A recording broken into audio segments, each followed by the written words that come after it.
ஆக்சுவலாக பார்த்தீங்கன்னா, எனக்கு என்னோட குழந்தை மேலே டவுட் வந்தது இந்த ஒரு விஷயத்தினால தான். எனக்கு எது மேலேயும் ஆர்வம் இல்லை. 2வது முக்கியமான மனநிலை என்ன அப்படின்னு கேட்டிங்கன்னா, அவங்களுக்கு நம்ம சொல்லக்கூடிய வார்த்தைகளோட அர்த்தம் புரியாது. அதாவது இது நம்ம வீடு தங்கம், அப்பா இங்கே போயிருக்காங்க, அப்பா இந்த வேலைக்காக போயிருக்காங்க, இதெல்லாம் சின்ன சின்ன விஷயங்கள் இல்லையா? ஜென்ரலாக பேச முடிகிற வயசு. இதை சொன்னால் அவனுக்கு புரியுமா அப்படின்னு யோசிச்சு பார்த்தா புரியல. அதாவது உணர்வுகள் அதிகமாக இருக்கிறது அப்படிங்கிறது இந்த ஜென்ரேஷனில் இருக்கிற குழந்தைங்களோட பொதுவான பிரச்சனை. அவங்களுக்கு அவ்வளோ எனர்ஜி இருக்கும். இப்போ ஆர்வம் இல்லாத குழந்தைகள் ஹைப்பர் ஆக்டிவாகவும் இருப்பாங்களா? ஆர்வமின்மைங்கிற மனநிலை இந்த பிரச்சனைக்குரிய கேட்டகரியில் கம்பல்சரி. உங்களுக்கு ஒரு 2 days 3 days விட்டால் நான் ஸ்டாப்பாக ஜம்ப் பண்ணுற அளவுக்கு, நான் ஸ்டாப்பாக ஓடுற அளவுக்கு இந்த ஹைப்பர் ஆக்டிவ் குழந்தைங்கள்ட்ட எனர்ஜி இருக்கு. அந்த அளவுக்குலாம் இருக்காங்களா? கண்டிப்பாக சார். வணக்கம், நான் கமல். ஆட்டிசம் சார்ந்த பிரச்சனைகளுக்கும் அது மட்டும் இல்லாமல் மனம் சார்ந்த பிரச்சனைகளுக்கும் மலர் மருத்துவத்தின் மூலமாக தீர்வு கொடுக்கும் மலர்விழி மோகன்ராஜ் அவங்களோட தான் இன்றைக்கி நம்ம பேச போகிறோம். வணக்கம் மேம். வணக்கம் சார். போன தடவை ராஜேஷ் சாரோட பேசும்போது ஒவ்வொரு உணர்வுகள், அதாவது எமோஷன்னால ஆட்டிசம்லாம் வருது அப்படிங்கிறத பொதுவாக சொல்லியிருந்தீங்க. அதை நம்ம இப்போ டீட்டெயிலாக அணுகலாம்னு நினைக்கிறேன். பார்க்கலாம். சொல்லுங்கள் மேம், எந்தெந்த உணர்வுகள் அதிகமாகிறதாலேயோ குறைவாகிறதாலேயோ ஆட்டிசம் வருது? உணர்வுகள் குறைவாகிறது அப்படின்னு ஒன்றும் இல்லை சார். எல்லாமே அதிகம் அப்படிங்கிறது தான் இப்போ பிரச்சனையாக இருக்குது. அதாவது என்ன அப்படின்னா, உங்களுக்கு எமோஷன்ஸ் அதிகமாக இருக்கிறவங்கள நமக்கு தெரியும். ஜென்ரலாக பார்த்தீங்கன்னா ஒவ்வொரு குழந்தைங்க ரொம்ப பயப்படுவாங்க. அந்த குழந்தைய ரொம்ப பயந்த குழந்தைன்னு தான் நம்ம சொல்லுவோம். ஒரு ஆட்டிசம் குழந்தை அப்படின்னு சொல்ல மாட்டோம். ஒரு குழந்தைங்க வேணும்னு பிடிவாதம் பிடிப்பாங்க, இருந்த இடத்துலையே விழுந்து அழுவாங்க. ஆனால் அவங்களோட பேச்சு ஆக்டிவிட்டிஸ் எல்லாமே ரொம்ப தெளிவாக இருக்கும். அப்போ அந்த குழந்தைய கோபப்படுற குழந்தைன்னு சொல்லுவோம், பிடிவாதம் ஜாஸ்தின்னு சொல்லுவோம். ஆனால் ஆட்டிசம்ங்கிற கேட்டகரிக்குள்ளே நம்ம கொண்டு வந்துட மாட்டோம். அதாவது உணர்வுகள் அதிகமாக இருக்கிறது அப்படிங்கிறது இந்த ஜெனரேஷன்ல இருக்கிற குழந்தைங்களோட பொதுவான பிரச்சனை. ஆனா ஒரு 2 உணர்வுகள் ரொம்ப ஜாஸ்தியாகும் போதுதான் குழந்தை ஆட்டிசம் அப்படிங்கிற கேட்டகரிக்குள்ள வர்றாங்க. அதனோட ஃபர்ஸ்ட் உணர்வு என்ன அப்படின்னா, முதல்ல ஒரு விஷயத்த நான் சொல்லி ஆகணும். எனக்கே போன டைம் சொல்லும்போது நான் ஒரு 50 குழந்தைங்களை தான் பார்த்துருக்கேன். அப்போ இந்த குழந்தைங்களுக்கெல்லாம் இந்த உணர்வுகள்லாம் அதிகமாக இருக்குது. இந்த உணர்வு அதிகமாக இருக்கும்போது இப்படி பிஹேவ் பண்ணுறாங்கன்னு எனக்கு தெரியும். ஆனால் இந்த உணர்வுனால தான் இந்த கேட்டகரிக்குள்ளே ஃபால் ஆகுறாங்க அப்படின்னு எனக்கு தெரியாது. இப்போ இந்த ராஜேஷ் சார் கூட பண்ண வீடியோக்கு அப்புறமா நம்ம ஒரு 1500 குழந்தைங்களுக்கு பக்கம் பார்த்துட்டோம். அப்போ எல்லா குழந்தைங்களுக்கும் பொதுவாக இருக்கிறது எது? இந்த உணர்வு ரொம்ப ஜாஸ்தியாக போகும் போது அவங்க எப்படியெல்லாம் அதை பிரதிபலிக்கிறாங்க அப்படிங்கிறத வச்சு தான் நம்ம ஒரு R&D மாதிரி பண்ணி தான் என்ன பண்ணியிருக்கோம் அப்படின்னா, இந்த உணர்வுகள்னால தான் குழந்தைங்க ஆட்டிசம் அப்படிங்கிற கேட்டகரிக்குள்ளே ஃபாலோ ஆகுறாங்க அப்படிங்கிறத நம்ம ஃபைண்ட் அவுட் பண்ணி வச்சுருக்கோம். இப்போ அதை பற்றி நம்ம டீட்டெயிலாக பார்க்கலாம். முதல் உணர்வு அப்படின்னா நம்ம முன்னாடியே சொல்லியிருந்தது தான் ஆர்வமின்மை. அதாவது வைல்ட் ரோஸ் அப்படிங்கிற ஒரு மருந்து கொடுப்பாங்க. பெரியவங்களுக்கும் இது இருக்கிறது தான்.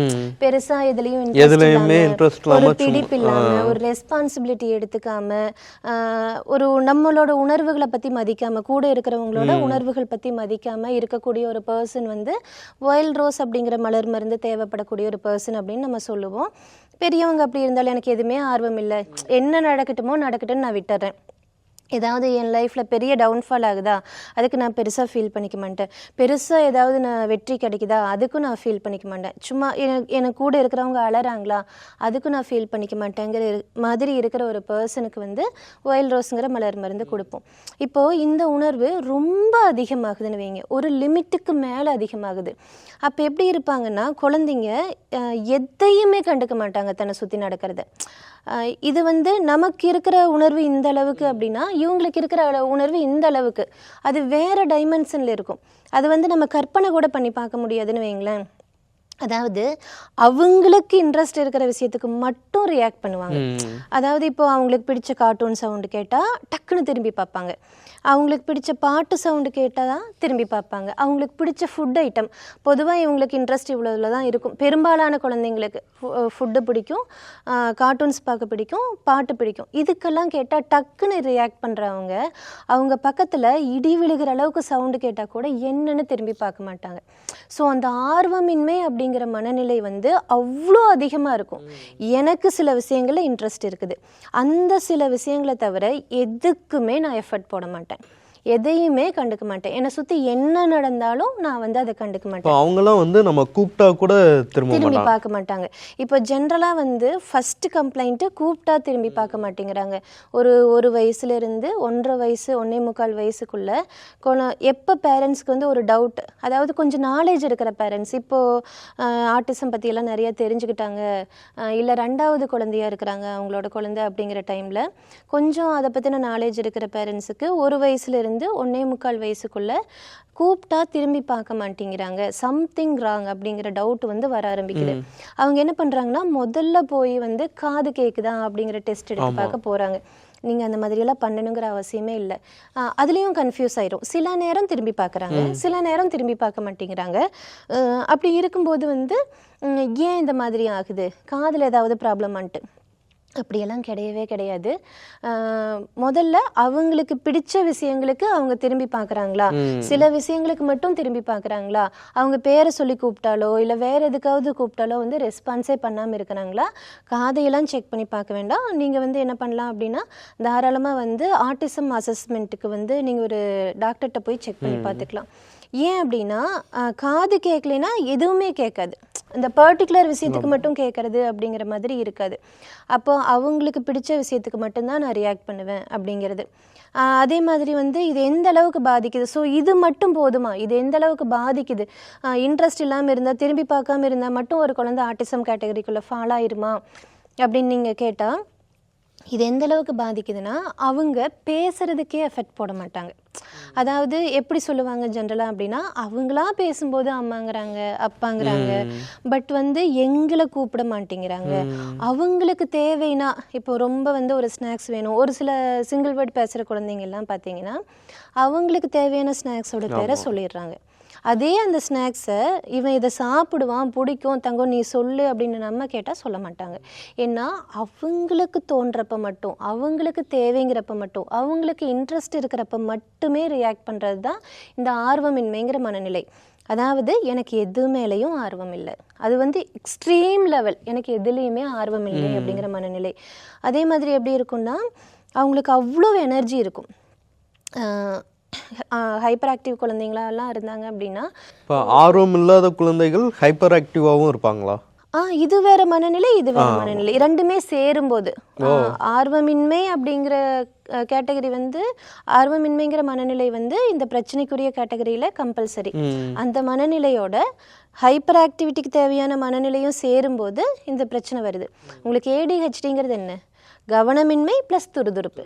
அப்போது இந்த ஹைப்பர் ஆக்டிவாகவும் கவனமின்மை அப்படிங்கிற வார்த்தை இந்த ஆர்வமின்மை அப்படிங்கிற மனநிலையினால வர்றது தான். இப்போ இதை எப்படி புரிஞ்சுக்கலாம்னு நான் பார்க்குறேன், நான் சொல்கிறது சரியான்னு பாருங்கள். இப்போ ஒரு குழந்தை இருக்குது, அதுக்கு பிடிச்ச பாட்டு ஓடும்போது ரொம்ப துள்ளி துள்ளி டான்ஸ் ஆடுது, எல்லா வேலையும் பார்க்குது, அந்த பாட்டு முடிஞ்சோடனே அப்படியே போய் அமைதியாக உட்காந்துக்குது, வேற எதையும் அந்த மாதிரி எடுத்துக்கலாமா இதை? அந்த பாட்டுக்கு ரியாக்ட் பண்ணுவாங்க. அதே நேரத்தில் அந்த பாட்டு சவுண்டு கேட்க தான் செய்யுது, அதுக்கு ரியாக்ட் பண்ண தான் செய்கிறாங்க. அவங்க பேரை சொல்லி கூப்பிடும்போது ஏன் ரியாக்ட் பண்ண மாட்டேங்கிறாங்க?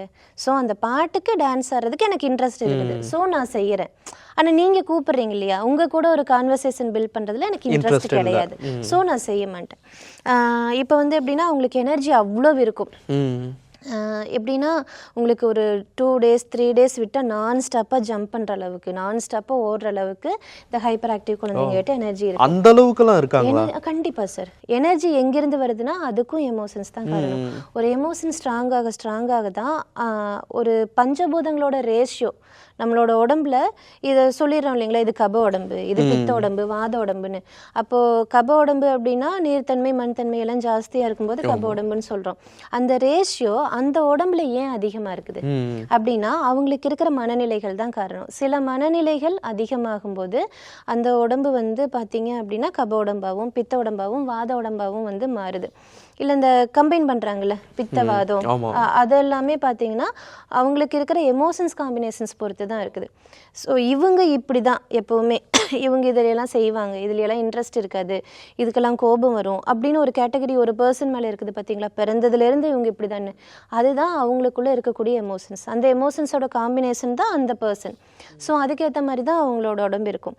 அப்போ ஹைப்பர் ஆக்டிவிட்டி அதிகமாக இருக்கக்கூடிய குழந்தைங்களுக்கு எனர்ஜி லெவல் வந்து அதிகமாக இருக்கும். அந்த குழந்தைங்க என்ன பண்ணுவாங்க அப்படின்னா நாள் பூரா குதிப்பாங்க, ஓடுவாங்க, அவங்களுக்கு பிடிச்சதை அவங்க செஞ்சுக்கிட்டே இருப்பாங்க.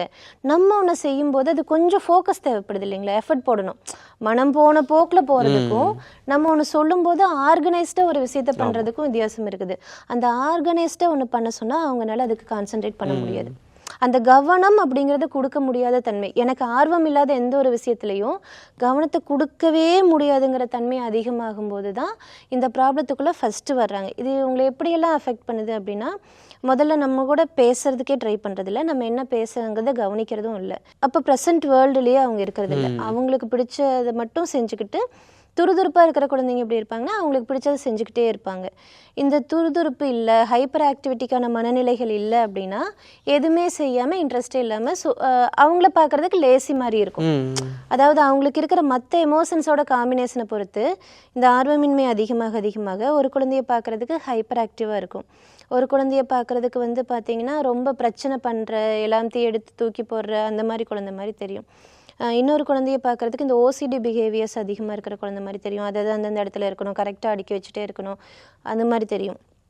இன்னொரு குழந்தைய பார்க்குறதுக்கு சும்மா இன்ட்ரெஸ்டே இல்லாமல் லேசியாக அப்படியே உட்காந்துக்கிட்டே இருக்கிற குழந்தை மாதிரி இருக்கும். இது வந்து அவங்களுக்கு இருக்கிற எமோஷன்ஸோட காம்பினேஷன்ஸ் பொறுத்து உங்களுக்கு வந்து வேரி ஆகுது. அப்போ இந்த மனநிலை, அதாவது எனக்கு பிடிச்சதை தவிர மீதி எதையுமே அதாவது அவங்களோட உலகம் அப்படிங்கிறதே பார்த்தீங்க அப்படின்னா அவங்களுக்கு ஆர்வம் இருக்கிற விஷயங்கள் மட்டும்தான். மற்ற விஷயங்கள் பற்றி உலகத்தில் என்ன நடந்தாலும் அவங்க கண்டுக்க மாட்டாங்க. இதுதான் முதல்ல அவங்கள இந்த ப்ராப்ளமேட்டிக் கேட்டகரிக்குள்ளே வருது.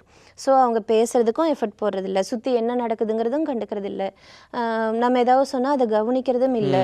ஸோ இதுதான் ஃபஸ்ட்டு பிரச்சனை. ரெண்டாவது மனநிலை என்ன அப்படின்னு கேட்டிங்கன்னா, இந்த 2 மனநிலைகள் பற்றியும் நம்ம ஏற்கனவே பேசியிருக்கோம். இப்போ புரிதல் தன்மை குறைவாக இருக்கிறதுங்கிறது தான் 2வது மனநிலை. ஆனால் அது இந்த அளவுக்கு அஃபெக்ட் பண்ணுது, இதனால தான் இவங்க இந்த கேட்டகரிக்குள்ளேயே வர்றாங்க அப்படிங்கிறத பற்றி நம்ம டீப்பாக பேசலை.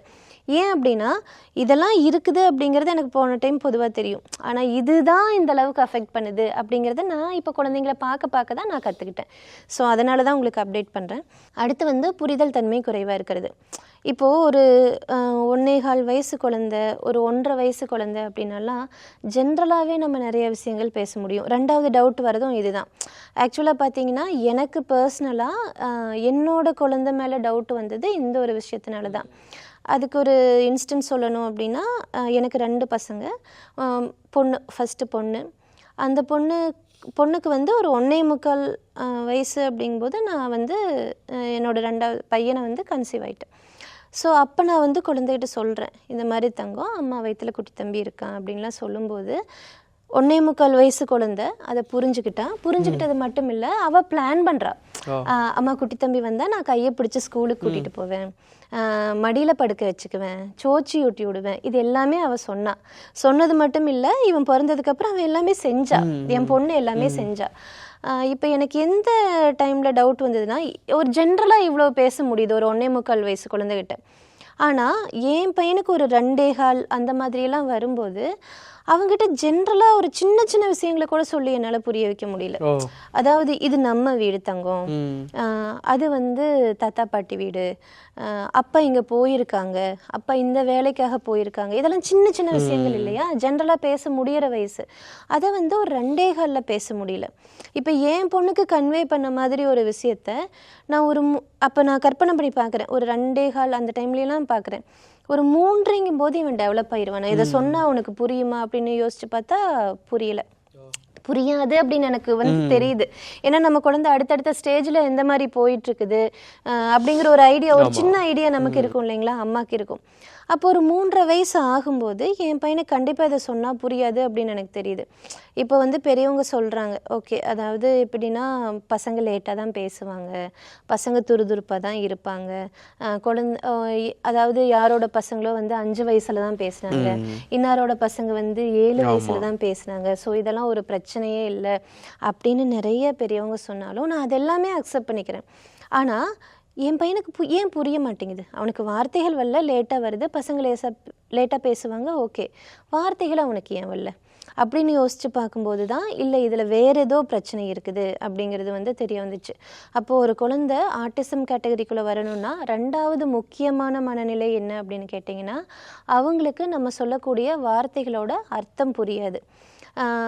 இப்போ எப்படின்னா டெய்லியும் பார்த்துக்கிட்டு இருக்கிற ரொட்டீன் சில குழந்தைங்களுக்கு புரியும். இப்போ எங்கிட்ட பேசும்போதே நிறையா பேரண்ட்ஸ் பார்த்தீங்க அப்படின்னா, இல்லை புரிதல் தன்மை எந்த அளவுக்கு இருக்குதுங்கிற கொஸ்டின் நான் வந்து கேட்பேன். அப்படி கேட்கும்போது புரிதல் இருக்குது அப்படின்னு சொல்லுவாங்க. எந்த அளவுக்கு இருக்குது அப்படின்னு கேட்டால் அவங்களுக்கு ரொட்டீன்ஸ் புரியாது, அவங்க புரிதல் தன்மை இருக்குதுன்னுபாங்க. இது எதை பிரதிபலிக்குதுன்னா, அந்த குழந்தை மேலான எதிர்பார்ப்பு பேரண்ட்ஸ்க்கு வந்து கம்மியாயிருச்சு. அப்போ இதெல்லாம் புரியுது. அவன் இதை செஞ்சா போதும் அப்படின்ற மனநிலைக்கு இதை எடுத்துட்டு வேணா எடுத்துட்டு வராங்க, ஃப்ரிட்ஜுக்குள்ள இருந்து எடுத்துட்டு வேணா எடுத்துட்டு வராங்க, நோட் புக் எடுத்துட்டு வேணா எடுத்துட்டு வராங்க, போய் படுனா படுத்துக்கிறாங்க, அக்காட்ட கொண்டு போய் கொடுனா கொடுக்குறாங்க, தம்பிகிட்ட கொண்டு போய் கொடுனா கொடுக்குறாங்க, தம்பி அலறாம பாருன்னு பார்த்தா கரெக்டாக திரும்பி பார்க்குறாங்க. அப்போ வந்து அவங்களுக்கு புரிதல் இருக்குது தானே அப்படின்னு நினைக்கிறாங்க. ஆக்சுவலாக நம்ம வார்த்தைகளை புரிஞ்சுக்கிறது அப்படிங்கிறது வயசுக்கு ஏற்ற மாதிரி நம்ம ஜென்ரலாக பேசிக்கிட்டே போக முடியும். இது நான் வந்து 2வது குழந்தை அப்படிங்கிறதுனால என்னால் ஓரளவுக்கு ஐடென்டிஃபை பண்ண முடிஞ்சது. இதுவே வந்து முதல் குழந்தை அப்படிங்கும்போது பேரண்ட்ஸ் வந்து அதை அண்டர்ஸ்டாண்ட் பண்ணிக்கிறது ரொம்பவே சிரமம். கண்டிப்பாக ஜென்ரலாக இந்த வயசில் இதெல்லாம் பேசினா புரியுமா அப்படின்னு மீறி போனால் நம்ம ரிலேட்டிவில் அதே வயசில் இருக்கிற ஒரு குழந்தையோ 2 குழந்தையோ பார்ப்போம். அந்த குழந்தைக்கு கொஞ்சம் புத்திசாலித்தனம் ஜாஸ்தின்னு நினச்சிக்குவோம், நம்ம குழந்தைக்கு கொஞ்சம் கம்மின்னு நினச்சிக்குவோமே தவிர ஒரு பிரச்சனை இருக்குது அப்படின்னு நம்ம வந்து ஜென்ரலாக யோசிக்க மாட்டோம். ஆனால் நம்ம குழந்தைக்கு ஏதாவது பிரச்சனை இருக்குதா அப்படின்னா இந்த 2 விஷயங்களை செக் பண்ணி பார்த்தாலே போதும். ஒன்று, நம்ம கூப்பிட்டா திரும்பி பார்க்குறாங்களா, திரும்பி பார்க்கல அப்படின்னா காதில் பிரச்சனையா இல்லை மனசில் பிரச்சனையா. காதில் பிரச்சனைனா மலர் மருத்துவத்தை வச்சு எதுவும் பண்ண முடியாது. மனசில் பிரச்சனை அப்படின்னா என்ன அர்த்தம் அப்படின்னா அவங்களுக்கு இன்ட்ரெஸ்ட் இருக்கிற விஷயங்களுக்கு திரும்பி பார்ப்பாங்க, இன்ட்ரெஸ்ட் இல்லாத விஷயங்களுக்கு வந்து திரும்பி பார்க்க மாட்டாங்க, நீங்கள் என்ன பேசினாலும் கண்டுக்க மாட்டாங்க, அவங்க தனியாக இருக்கிற மாதிரி இருப்பாங்க. ஸோ இதை வந்து ஃபஸ்ட்டு செக் பண்ணி பார்க்கணும். 2வது, வயசுக்கு தகுந்த மாதிரி நம்ம சொல்லக்கூடிய வார்த்தைகளை வந்து அவங்க புரிஞ்சுக்கிறாங்களா. நம்ம என்ன நினச்சிப்போம் அப்படின்னா என் குழந்தை எப்பவும் ஓடிக்கிட்டே இருக்குது, குதிச்சுக்கிட்டே இருக்குது, நின்று கேட்க மாட்டேங்கிறாங்க, அதனால தான் புரிய மாட்டேங்குது, நின்று கேட்டால் அவங்களுக்கு புரிஞ்சிடுன்னு. எத்தனையோ ஹைப்பர் ஆக்டிவிட்டிங்கிற மனநிலை இருக்கும். இப்போ நான் சொன்னேன் இல்லைங்களா, அதாவது பயம் மட்டும் ஜாஸ்தியாக இருக்கிற குழந்தை பயந்த குழந்தை, கோபம் மட்டும் ஜாஸ்தியாக இருக்கிற குழந்தை பிடிவாதமாக இருக்கிற குழந்தை கோபமான குழந்தை. அதே மாதிரி எந்த நேரம் குதிச்சுக்கிட்டு ஓடிக்கிட்டு ஹைப்பர் ஆக்டிவாக இருப்பாங்க. அவங்களுக்கு ஆர்வமின்மையும் இருக்காது, புரிதல் தன்மை குறைவும் இருக்காது.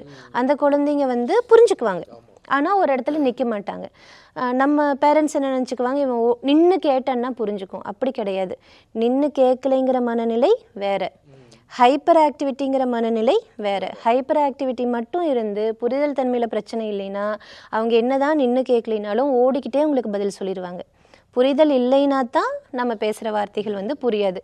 இதை 2யும் செக் பண்ணிவிட்டு பிரச்சனை இருக்குது அப்படின்னா நீங்கள் வந்து ப்ராப்பராக வந்து அசஸ்மெண்ட் பண்ணிக்கலாம்.